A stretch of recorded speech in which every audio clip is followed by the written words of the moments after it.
The 1991 Gulf War lasted only 100 hours. But for veterans like Jim Bunker, its effects have lasted nearly 2 decades. I've stopped going to the doctors about my headaches and stopped talking about the joint pains.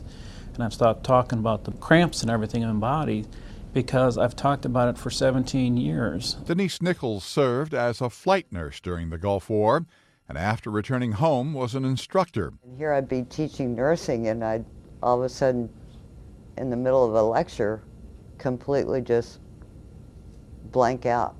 Nichols says memory problems eventually forced her to quit her job. For years, the government said a collection of symptoms known as Gulf War illnesses were psychological. This one family member called me, and she was in tears, and she said, "I need to talk to someone." I said, "Fine." And I said, "What's going on that's got you so upset?" And she goes, I woke up last night, my husband was looking in my purse, and I asked him why.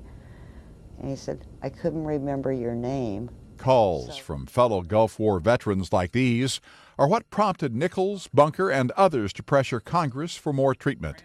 And slowly, these efforts have paid off. So far, the government has spent more than $300 million to look at the issue, but little has been dedicated to finding treatments.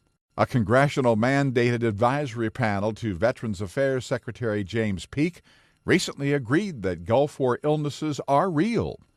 It said the country has a national obligation to help an estimated 175,000 struggling Gulf War veterans.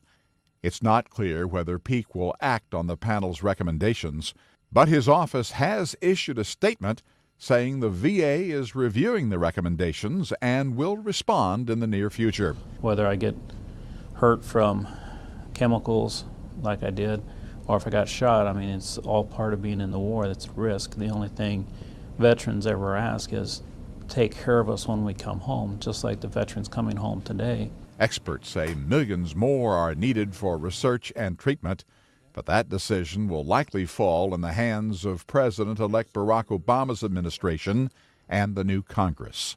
Ross Simpson, The Associated Press.